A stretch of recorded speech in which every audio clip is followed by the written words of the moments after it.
On my 45 RD birthday, my wife and kids made me sit at the head of the table for a special surprise. My daughter handed me a box. Inside was a cheap plastic trophy that said, World's Hash One Disappointment. They thought it was funny. I smiled and said thank you, blew out the candles, thanked them all, and cleaned up alone while they watched TV. That night, I make a plan. Week later, my wife showed up at my old job in a bathrobe, crying and shouting. He left us with nothing. Look, I've never been the type to air dirty laundry online. Hell, Ruth would probably roll her eyes if she knew I was typing this out at 2:38 a.m. on my phone while sitting in my garage. My garage that I built with my own two hands, by the way, though the family calls it Dad's junk room. But something happened yesterday that I can't shake, and I need to get this off my chest before the engine in my head overheats. Some background. I turned 45 yesterday. Been married to Ruth for 22 years. Got two kids. Emily, 19, just started college, and Oscar, 14, thinks he knows everything. I've been at the same factory since before Emily was born. Not glamorous work, but it's kept food on the table and the lights on. 50-hour weeks minimum. Haven't missed a mortgage payment in 15 years. The factory's been talking layoffs lately. Everyone's walking around like they're stepping on eggshells. 3 guys from my line got pink slips last month. Management keeps saying restructuring, like it's supposed to make us feel better. My blood pressure's been through the roof. Ruth keeps saying we should downsize, but she's eyeing a new kitchen remodel at the same time. Make that make sense. So, yesterday was my birthday. Usually it's nothing special. Maybe a store-bought cake, a card from the kids if they remember. This year, though, Ruth texts me at work. Make sure you're home by 6, special dinner for your birthday. I'll admit, something in my chest lightened up a bit. Thought maybe they finally noticed. The last couple years have been rough. Ruth and I barely talk anymore unless it's about bills. Emily only calls when she needs money for textbooks or whatever else 19-year-olds need these days. Oscar's either gaming or avoiding eye contact. Got home at 5:58 p.m. Always punctual, one of my few remaining points of pride. Showered away the factory grime. Put on the one decent button-up I own, dark blue one. Ruth got me 3 Christmases ago. Came downstairs with this stupid little spark of hope. The dining room table was actually set. Not paper plates, but the good dishes that normally only come out when Ruth's sister visits. There were candles lit. A homemade cake. For a second, just a second, I felt like maybe I mattered. Ruth pointed to the head of the table with this exaggerated sweep of her arm. Emily was filming with her phone. First red flag, but I ignored it. Oscar had this weird smirk. They all sang happy birthday, but something was off. The way they kept exchanging these little glances. Here's the thing about expectations.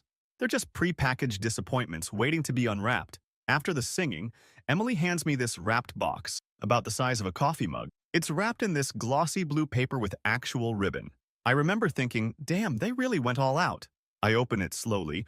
Ruth always complained I tear through presents like a savage. And inside is this plastic trophy. Gold-colored plastic about 6 inches tall. The kind you'd get at a dollar store. I turn it around and read the engraving. World's Hash One Disappointment. For a second, I didn't process it. Then they all started laughing. Emily zoomed in with her phone camera right on my face. She said, "Tell Dad to give an acceptance speech." Ruth was practically crying with laughter, saying, "We saw it and just knew it had your name on it." Oscar high-fived his sister. 22 years of 60-hour weeks. 22 years of missed fishing trips so I could pick up extra shifts. 22 years of driving cars with 200,000 plus miles so they could have new phones and computers and whatever else. And this was my reward. A trophy calling me a disappointment. While my daughter filmed my reaction for whatever social media platform teenagers use these, my face did that thing it learned to do years ago. Smile without feeling it. My throat closed up like someone had poured quick, dry cement down it. But I nodded, said thanks. Even held it up like I was at some award show. The cake was store-bought after all. Chocolate with vanilla frosting. I blew out the candles, just 4 of them, not 45, because who has time for that? And made a wish I'm not proud of. Ruth served everybody cake. We ate. They talked about some reality show they're all obsessed with. I nodded at appropriate intervals.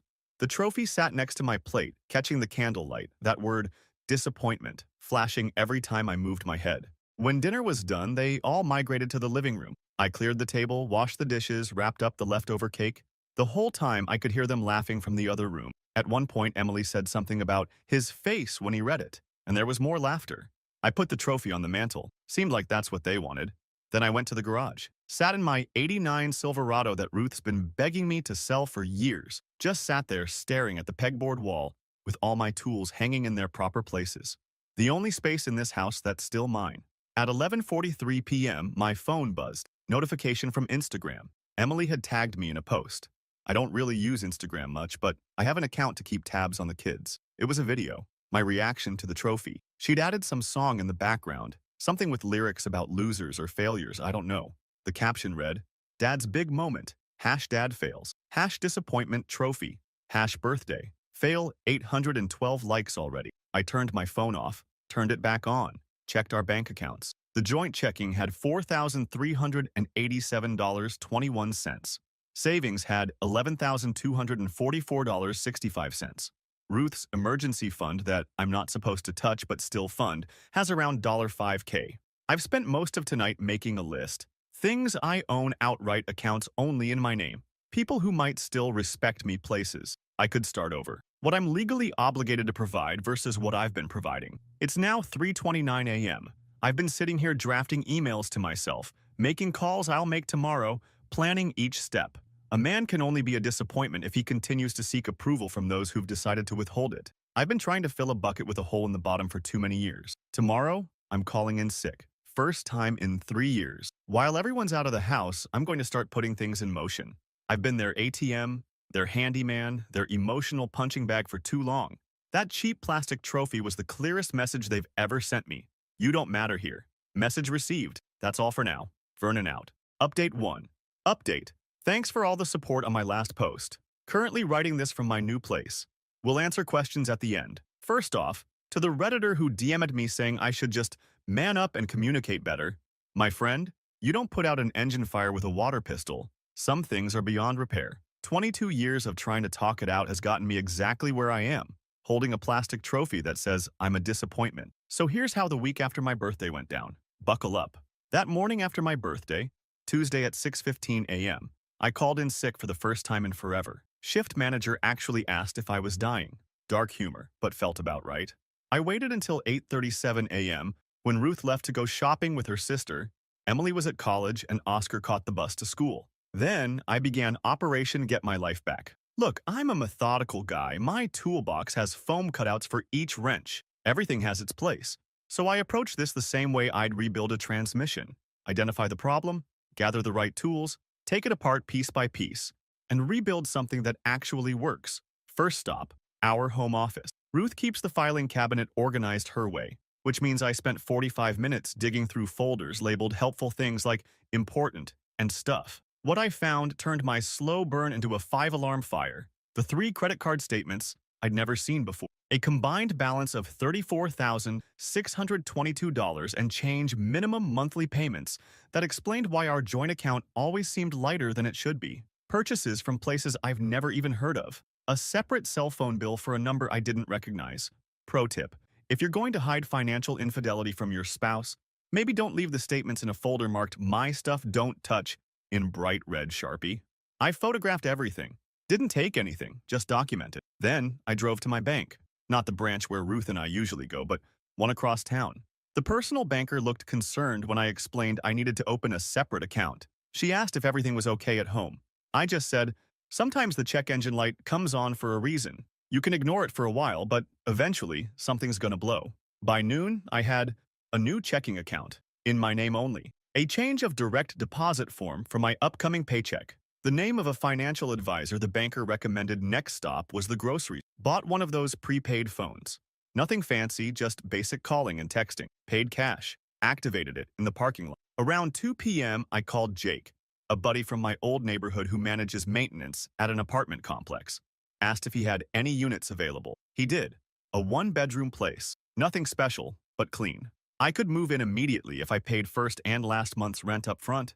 Done? Wednesday morning, I went to work as usual. The supervisor mentioned an upcoming training opportunity the following week. 5 days at the regional office. Perfect timing. I volunteered immediately. Nobody else wanted to go, it's usually boring as hell. So I got approved on the spot. That night at dinner, I tried one last time. I really did. Asked Ruth what she thought about us maybe seeing a marriage counselor. She laughed. Said we didn't need someone charging us $100 an hour to tell us I needed to lighten up. Emily chimed in that I was being extra and rolled her eyes. Oscar didn't even look up from his phone. Thursday after work, I swung by the apartment, signed the lease, handed over the cash, got my keys. The place smelled like fresh paint and carpet clean. 1 bedroom, a tiny kitchen, bathroom with a shower that looked like it had seen better days.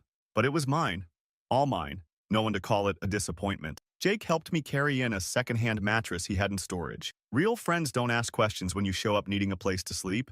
They just hand you a beer and ask if you need help moving furniture. Friday. During lunch, I did something I'd never done before. I logged into my 401k account and requested a loan against it. Not the whole thing, just enough to give me a cushion while I sorted things out. The website said it would take 3 to 5 business days to process. That night, Ruth mentioned wanting to remodel the master bathroom. Said she'd been looking at fixtures online. Would probably cost around $12,000. Asked if I could pull some overtime. I nodded. Said I'd see what I could do, all the while knowing I wouldn't be there to install those fixtures. The irony of her planning new additions while I was planning my exit didn't escape me. Saturday morning, Ruth and the kids went to her mother's place about an hour away. They do this once a month, stay overnight, come back Sunday evening. With the house empty, I put my plan into high gear. I went through our bedroom gathering only what was truly mine. The watch my father left me when he died, my high school football ring, the rare vinyl records I'd collected over the years, the photo album of my parents and childhood clothes that could fit in 2 duffel bags, my tools from the garage, the one thing I absolutely wasn't leaving behind. In the office, I made copies of tax returns for the last 7 years, mortgage statements, insurance policies, birth certificates, and marriage license bank statements showing my contributions. A spreadsheet I created documenting every major purchase I'd made for the family. I left all the original. This wasn't about stealing documents, just protecting myself. By mid-afternoon, my small apartment had transformed from empty to sparse but functional. The mattress on the floor, a folding table with a chair, my tools organized along one wall. Not exactly Better Homes and Gardens material, but it didn't have to be permanent. Sunday morning, I sat down at that folding table and wrote 3 letters. One for Ruth, one for Emily, one for Oscar. Ruth's was straightforward. I explained that I was leaving, that I wouldn't contest a divorce if she wanted one, that I'd found her hidden credit cards, that 22 years of being treated like an ATM and a punchline had finally run the well dry, that I'd continue supporting Oscar because he was still a minor, but I wouldn't be financing anyone's lifestyle anymore. Emily's was shorter. I told her that adults face consequences for how they treat people, that filming someone's humiliation for social media likes isn't a joke, it's cruelty, that I'd always love her, but I wouldn't be available as an emergency fund anymore, that when she was ready to have a relationship based on mutual respect, my door would be open. Oscar's was the hardest to write. He's 14, still figuring out who he is. I told him I wasn't abandoning, that I'd continue being his dad, that he could call my new phone anytime, that this wasn't his fault, but that he was old enough to understand that how we treat people matters. I included my new address and told him he always had a place with me if he needed it. I sealed each in an envelope with their names. Sunday night, they returned from Grandma's. Oscar mentioned his gaming PC was acting up, asked if I could look at it tomorrow. I said I would, knowing I wouldn't be. Emily talked about needing money for some campus event. Ruth complained about her mother's cooking. Normal Sunday night stuff. After everyone went to bed, I placed the 3 envelopes on the kitchen table, propped against that damn trophy which I'd moved from the mantel. Symbolic? Yeah, maybe a little heavy-handed, but hell, sometimes you need to make a point. I took one last walk through the house I'd paid for, ran my hand along the dining room table where they'd laughed at me, looked at the family photos on the wall, smiling faces that didn't match the reality I'd been living. In the garage, I made sure every tool was back in its proper place before taking them down one by one and placing them in my old toolbox. At 2:17 a.m., I loaded the last of my belongings into my truck. The neighbor's motion detector lights came on as I backed out of the driveway.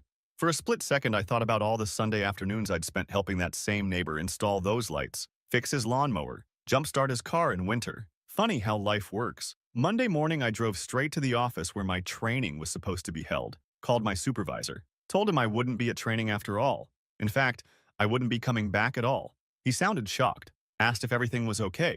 I said it was better than okay for the first time in years. Then I shut off my regular phone, activated the new one, sent a text to my buddy Jake letting him know the mission was complete, posted a quick update to a private social media account I'd created that none of my family knew about. By 9:30 a.m., I was sitting in the parking lot of my new workplace, a competitor that had been trying to hire me for months. The HR lady seemed surprised to see me in person instead of our scheduled phone call.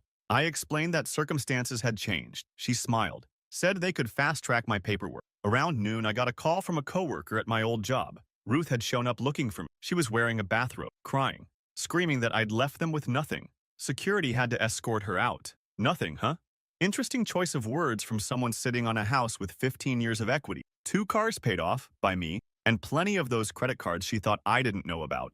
My phone started blowing up with texts from Ruth's number, then Emily's, then numbers I didn't recognize, probably Ruth's family. I blocked them all except Oscar. He hasn't reached out yet. That's the only part of this that still twists my gut a little. It's been 3 days now. I'm sitting in my apartment, got the internet hooked up today, bought myself a decent chair and a TV, even hung up my old Metallica poster from storage, the one Ruth made me take down when we got married because it was immature. Is it petty that Enter Sandman has never sounded better than it does right now? Playing in my space with no one to tell me to turn it down? Maybe. But, as the song says, exit light, enter night. Some endings are also beginnings. Finally, update. It's been 37 days since I walked out. First thing I noticed this morning, I didn't immediately check the time when I woke up. For 22 years, my brain's automatic first thought was always, am I late? Today, I just woke up, stared at the ceiling of my apartment, listened to the hum of the refrigerator. No one sighing dramatically because I breathe too loud. No one asking why I haven't fixed the leaky faucet yet. Just quiet. The quiet has been the biggest adjustment. Sometimes I turn on the TV just to have background noise. Old habits from a lifetime of chaos, I guess. My new place is starting to feel less like a pit stop and more like home. Got an actual bed frame yesterday. Found a decent couch at a thrift store that didn't smell like someone died on it. Small victories. But you're not here for my IKEA adventure. You want to know about the fallout. The first week was like watching a 5-car pileup in slow motion from the safety of the shoulder. Ruth called my new phone 87 times in the first 48 hours. I counted. Didn't answer once. The voicemails started with screaming, then crying, then bargaining, then threats. Classic stages of grief, except nobody died. Just her ATM walked out. My old coworker Mike texted me a play-by-play of Ruth's meltdown at my former workplace. Said she showed up in slippers and a bathrobe like she'd just rolled out of bed, mascara running down her face, demanding to know where I was. When security tried to escort her out, she started yelling that I'd emptied the accounts and left them destitute. Interesting definition of destitute, considering I'd only taken what was fairly mine and had been depositing child support for Oscar since day one. Mike said everyone was talking about it for days. The guys in my old department apparently started a pool on whether I'd gone to Mexico or just snapped and was living in the woods. Shows how well they knew me after 15 years. I'm too practical for either of those options. Day 9 brought the first real complication. Emily created a TikTok about me, posted screenshots of my letters, added sad piano music in the background, called me every name in the book. The caption was something like, my dad abandoned us over a joke trophy, #toxic masculinity, #deadbeat, #menoritrash. It got around 6,000 likes before she took it down. Side note, if anyone ever tells you that you're overreacting to humiliation, show them how quickly they melt down when they face even minor consequences for their actions. By week 2, reality started settling in at the house. Got a text from Ruth at 11:47 p.m. on a Tuesday. The mortgage payment bounced. How am I supposed to pay this on my own? I didn't respond. She'd figure it out. The same way I'd figured out how to support all of them for 2 decades without so much as a thank you. Oscar finally reached out around day 15. Just a simple text. Hey Dad, the Wi-Fi is out and Mom says we can't afford to fix it. My grades are gonna tank if I can't do my homework. First crack in my armor. I sent him money for the internet bill directly to the provider. Told him I'd set up automatic payments for. Kid needs internet for school. That's not negotiable? He sent back a thumbs up emoji. Then 5 minutes later, Mom's been crying a lot. I sat in my truck staring at those 4 words for a long time. The engine of rage that had been powering me started to sputter a bit. Not because I felt bad for Ruth. She'd made her bed. But because Oscar was caught in the blast radius. I replied, I'm sorry you're dealing with that. Not your burden to carry. He sent, yeah, just yeah. But that single word carried the weight of a kid who suddenly found himself the man of the house. I remember being that kid when my own dad left. The difference is, I wasn't leaving Oscar.